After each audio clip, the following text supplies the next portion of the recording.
as I'm filming this, if you can't tell by my outfit, I'm filming this on Valentine's Day.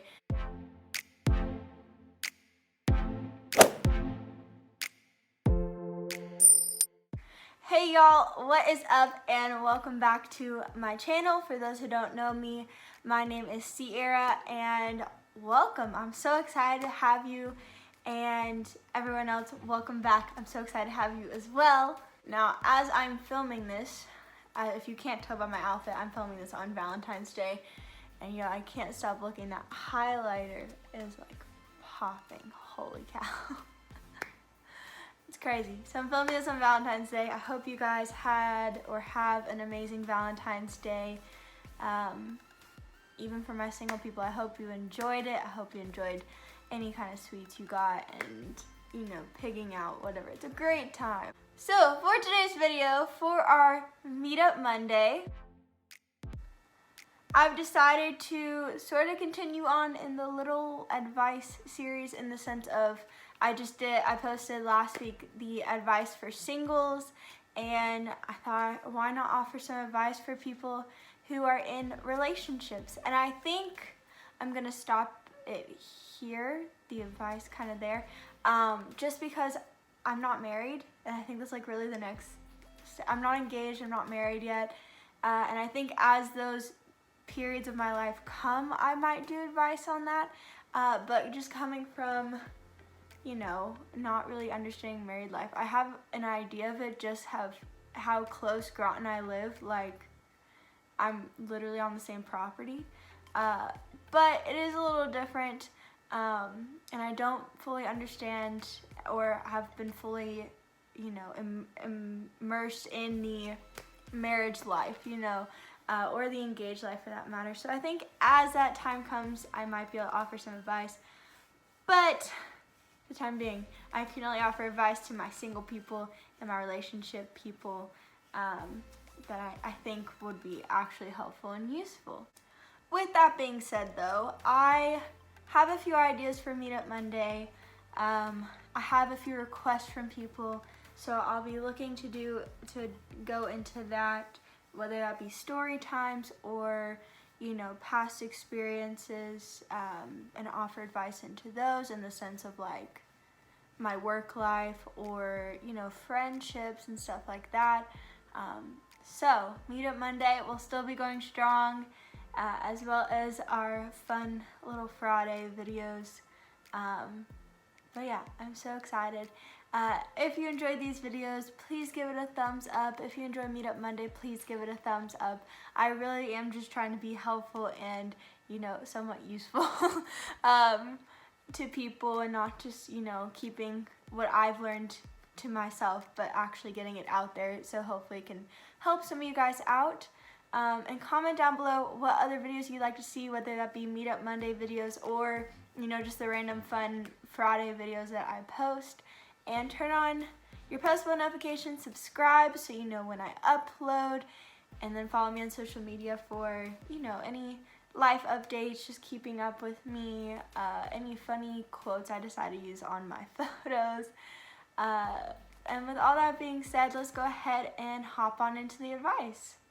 The first thing I want to just start with right off the bat is relationships are not, textbook cases, if that makes sense. Does that make sense? Every relationship is different. Every person obviously is different, and they're going to interact, work together differently than other relationships. So my biggest thing with that is you cannot look at everyone's relationship, be like, oh, my relationship's gonna be like that, because everyone's relationships are so different and function differently, and people have different personalities, and that's just how they work. So I think it's more about looking at yourself first, being like, okay, I'm this way, and then also setting standards for yourself, being like, look, like I don't like this in a person, I don't like this in a person, I really like this in a person and this in a person, and kind of figuring out what is compatible with you. So for instance, I always wanted a funny guy and someone who would make me laugh. I think that's not the most unique thing in the world. I feel like every girl kind of wants that at some point. And Grant is very much that, like very much a funny guy, very much can make me smile. As he'll tell you, he will die for the joke. Whether that be at your expense or someone else's. But if he is, I wanted a guy who was, you know, not, what's the term? The term's not arrogant. I wanted someone who, if they were wrong, and if I pointed out or someone pointed out like, hey, that like hurt me or like whatever, that they would not be like offended or jump onto that, but like actually take a step back and be like, oh, I'm so sorry, like apologetic almost. And Grant is very much that. Like if he takes the joke too far and someone like makes that clear, or even he'll realize it, he's not afraid to take the step back and be like, yo, I'm so sorry, like completely out of hand. So, you know, relationships are not textbook cases. It's not all, it has to be one way. It's very much different ways. Number 2 is, you know, I mean, obviously I'm offering advice for this. Take any advice you get with a grain of salt. Like I said, it's not, my relationship stuff might not work with your relationship stuff. Like, it's completely different. It's just opinions, if that makes sense, for what has worked with other people. But a lot of people tend to offer their advice when you don't necessarily want it or are looking for it. And it's okay. Take their advice with a grain of salt, because they're just speaking from their experience and their heart, but it might not be what matches with what you are or what you guys stand for, if that makes sense. You know, a lot of people, they're gonna give you their advice, and I mean, with Grant and I, we get advice all the time based on what situation arises. And it could be stuff that we already know. It could be stuff that we never really thought of, in the sense of like, we're not going that direction. Also in the sense of never really thought of like, oh yeah, that is gonna come up and we should keep that in mind. But I think it's just a matter of, you guys are the people in the relationship. You decide what affects you. You decide what you're gonna do and how your relationship works. So people can offer their advice all day long, but ultimately what works for you, and you cannot have other people dictating your relationship. So do not allow, like, I don't have this problem. I have to put full disclaimer, I don't have this problem, but there are people who I know who are in relationships where the mom is really heavily involved, or the mother-in-law is really heavily involved, and almost overbearing in a way. And you know, I get it, it's all out of love for those people, but they shouldn't be dictating your relationship. That is between you and your significant other, and you guys have to figure out what works for you guys and what doesn't, and that's just between you two. So feel free, you have every right, if someone's being overbearing in a relationship, to say, hey, I need you to take a step back, because you're now like the third wheel in our relationship, and this relationship's only supposed to be, you know, a bicycle. So, you know, it's okay to do that. You have every right. Be respectful about it, but you have every right to tell someone to sort of back off. Number 3 is, I'm gonna put this out here. Long distance relationships can work. Grant and I did it for a time, and I will put disclaimer. There, 1, needs to be trust built up, and there 2, needs to be equal pursuing from each side, if that makes sense. You know, it's all about, you have to trust the person. You're not going to be with them 24/7. Even if you are in person, you're not always going to be with that person. But especially with long distance, there's more room for cheating. There's a lot more effort to be made that some people are just not, like, I don't want to say capable of, but are not willing to do, or even not at that growth or maturity level that they could be at if they are that type of person, but they're just not there yet.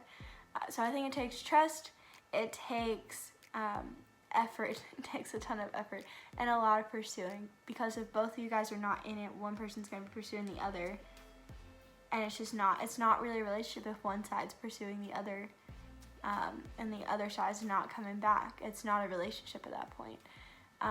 But they do work. I don't want to say on rare occasions, because I don't know the whole world. I know many long distance relationships work. We are a case study of that, or an example of that. So don't, if that's not like your type, if you don't think you could ever do it, I never thought I could do it, but it ended up happening. Don't fully discredit long distance relationships. If the person is the right person for you, it will work and you guys will find a way to each other at some point. This might be like cliche, but enjoy your relationship. Especially in this dating period, enjoy the time that you're dating, because you're never going to be back in that sort of time. Everyone says, live in the moment, because obviously you're never going to be 18 and graduating high school again, or you're never going to be having your 5th birthday again, or whatever happens. You're never going back to prom, unless it's like you're chaperoning. You're never going to be attending your own prom again. And I think the same is with dating relationships. If, enjoy the dating period. I know for me, especially when I see like people around my age, even some younger than me, some older than me, getting engaged, who have not been dating as long as Grant and I have. Hence, example of relationships are not text by text. Some people date longer than others. You never know. But just seeing like all these people around my age getting engaged, and we're not there yet, it's very easy to compare that and just be like, oh, when are we getting engaged? Like, Grant and I have been dating for 2 years. When are we getting engaged? And I mean, other people have asked that question as well. But I think just enjoying that period of dating. You're never going to be back in that period. You're going to just continue forward. You're going to be engaged and married, and then you're going to have kids, and if you choose to do that.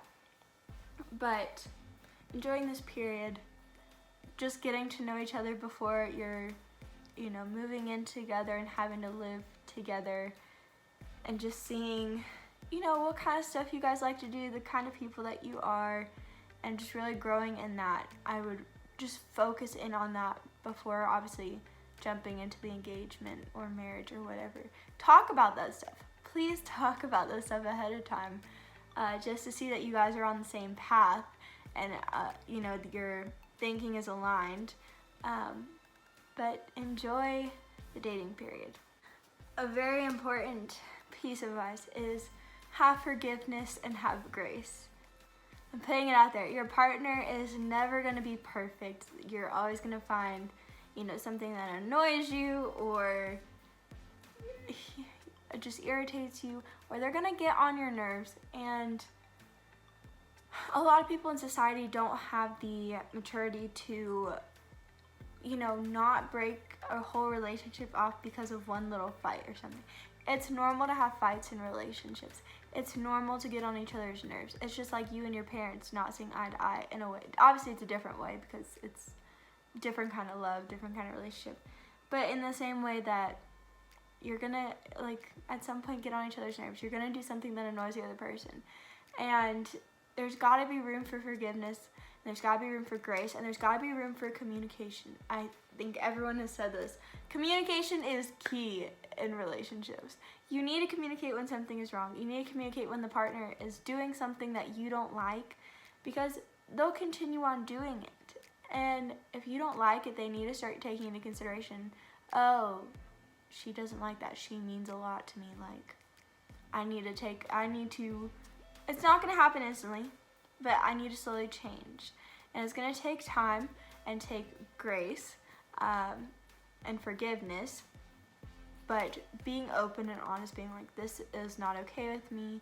I don't like when you do this, or, stuff like that. There's got to be communication, and there's got to be grace and forgiveness, because at some point you're going to get annoyed, or the other person's going to get annoyed.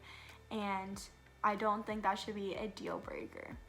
For context of where I'm coming from, deal breakers for breaking up, I think if you guys just are not working, and let me put that into standards. If you just know that person, you are not going to be together for the rest of your life, if you cannot picture yourself with this person for the rest of your life, save each other the time and just end it. It's okay to end it there. If it's not going anywhere, why would you keep, spending time on it if it's going nowhere? You're just wasting your time. You're wasting that person's time. And when you could be finding the person that you are meant to be with. you know. So I think if you just know that it's not gonna work, like you know that you can't see a future with them. Obviously cheating, that means emotional cheating, that means physically cheating. You know, if you feel guilty about something, whether it be by deleting something or whatever, cheating. You know, don't do that. I think it's a deal breaker for relationships. What else is there? I would say lying, but it depends on the lying. If it's consistent lying, or lying about stupid little things that don't need to be lied about, I think it's best that you hop off that train. Take it from me, not with Grant, with a past relationship. Those were some serious red flags, and I could have saved myself so much pain and so much, emotional, I don't want to say trauma, it's not really trauma. It is something that kind of sticks with me, like emotional problems.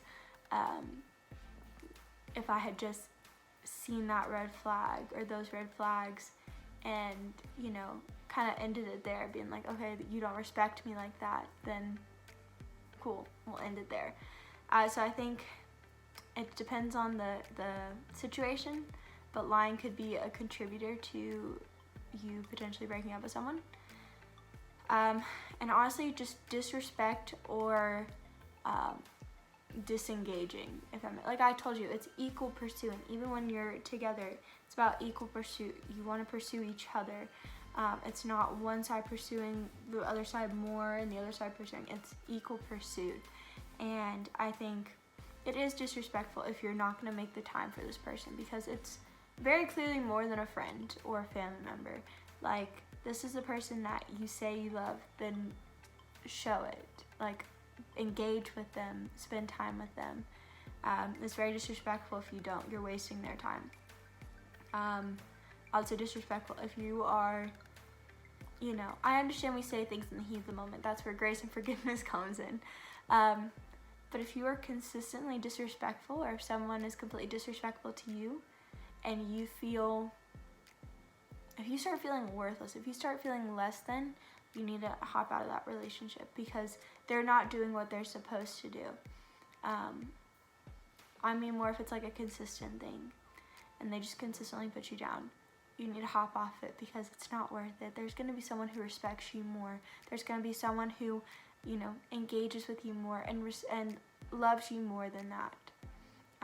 So it's better just to hop off there and, let God bring in the right person at the right time, rather than sitting in a relationship where you're feeling less than, because you are not less than. You are worth so much that someone died for you. Like, Jesus Christ died for you. We're going Christian now. And you should not be treated any less than that, So those are kind of like my guidelines for deal breakers, in a way. Also, if you want to see story times on any of my past relationship experience with that, be more than happy to do that with you. But yeah, I think my last thing is, what I said, communication is key, and trust is key. Love and forgiveness are all keys to a relationship. You need to be able to communicate with the person. You need to be able to trust the person. You need to love the person and respect them as who they are. And, you need to be able to forgive them and have grace, especially as you're growing together, because it's not just them growing, it's also you growing. And you have to remember to look at yourself and realize, I'm not perfect either. And there are things that I'm gonna need to change. And I'm not saying, there's a fine balance between changing completely for a person and changing the little things that don't make you, if that makes sense. The little things that, like little behaviors, like little, I guess, tics that kind of annoy the person, if you can like rein those in and, just out of respect for that person. It does not mean completely changing yourself for a person. Do not completely change yourself for a person. It's just a matter of, they're gonna need to change some things for you, so expect the same. It's about equality. Relationships are equality. I mean, we go back to the very beginning. Men and women are equal. We are equal in value. And, you know, so that means if he's having to change something, I'm going to have to respect that if he says that I need to change something. I'm going to pursue him, he's going to pursue me. I'm going to love him, he's going to love me. It's all an equal balance of two people, back and forth, equal, pursuing, loving, respecting, trusting, you know. So I guess it's like the best way I can wrap this up is that kind of guidelines for a relationship. I hope you guys enjoyed this video. I really, really hope it was helpful. And if you'd like any clarification, please feel free to DM me on Instagram or comment down below, and I would love to answer any of your questions if I need to clarify anything. But thank you so much for watching. Go ahead and subscribe, hit the like button, you know, do all the things. And comment down below what other videos you would like to see, and I will see you guys in my next video. Bye guys!